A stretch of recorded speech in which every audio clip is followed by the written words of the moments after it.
We often talk when we're in Toyotas about how non-performance, or how they wouldn't be the most appealing to an enthusiast, but this Toyota 86 is the exact opposite. This car is basically designed for enthusiasts. This is kind of the light, tossable, fun, throwback sports car that we wish there were more of out there. This may not be the fastest car in a straight line, but when you hit some curves, especially on a rainy day like today, you can get the back end out like this.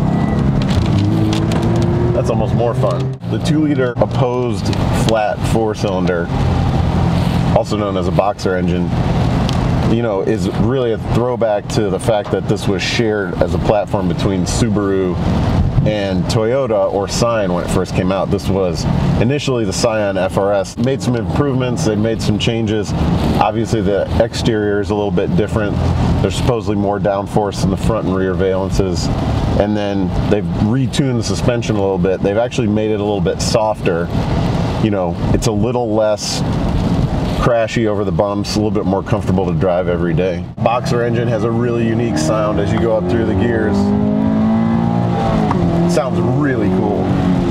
That light, direct steering feel is something you only get in a handful of sports cars these days, unless you're spending mega bucks. One of the greatest things about this car is it starts at $26,000, so this is accessible performance. This is why oftentimes these cars are favored by younger buyers, but ultimately, who wouldn't want a bargain sports car, something that has 200 horsepower, is extremely light, 2,600 pounds, 2,700 pounds, nimble, great steering.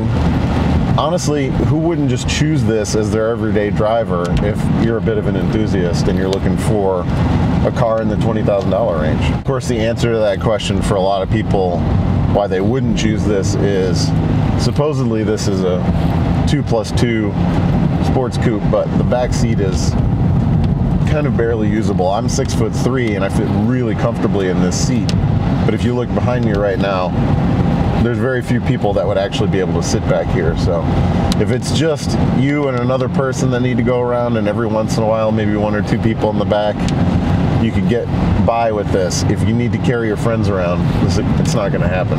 Of course, with the budget price tag, you might think that the interior just feels really chintzy, but there's actually some really great materials here. You've got this suede-like material on the door panels and actually on the dash. You've got some perforated materials and some stitched leather on the door cards here. The steering wheel's got a great feel to it, which is something that you want in a performance car like this. It's got great thumb grips and a good weight to it. There's good materials. Overall, it looks great in here. The stereo and the audio system does look like an afterthought. It's kind of like an aftermarket unit sitting in here, but it does sound great. It's basically functional. It's not anything to write home about, but in terms of the interior quality, it's actually better than you would expect given the price. You know, all this talk about lack of space in the rear seat or fuel mileage or any of these other things, it kind of goes out the window when you remember that you're driving in a sports coupe, manual transmission, hardtop roof.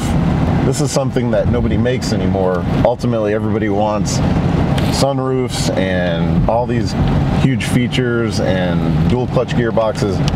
This is a stripped down basic sports coupe and we love it. Everything as far as control systems here are extremely simple. You've got a couple of functions, a couple of buttons, manual, AC. There's just a clock in the center. I mean, this is as basic as it gets. Again, this is something that's going to go away. I mean, cars are getting more and more complex. All of the systems are getting more complex. This is a throwback, and we should, you know, snap these up while you can, because this isn't going to be around forever. You know, the changes that they've made to the suspension for 2017, rebadging this a Toyota 86, actually make this much more comfortable. Just driving in a straight line 40 miles an hour down a side road like this, all of these different bumps and manhole covers get soaked up in a way that the previous versions of this would not be able to do. We'd be crashing along here and skittering along. This actually, what they've done is softened the rear suspension, so now you've got a little compliance. The thing doesn't just jounce around, and it really improves the usability every day of this without really hurting the performance at all. And obviously, if you want to, there's a huge aftermarket for parts for these. Any combination of springs, sway bar, shocks that you can buy to make this thing handle exactly the way you want it. But as far as a factory setup, this is a great compromise between ride and handling. One of the other things you're looking for in a performance car like this is great brakes. And even though it's wet, we're going to give them a little test here. Again, great feel, super direct communication you're getting from the pedal. You know, everything feels like it should from a performance car like this. Again, other cars are going to post better stopping numbers, better acceleration numbers, better skid pad numbers, but it's actually the feel that you get driving this that makes it so great.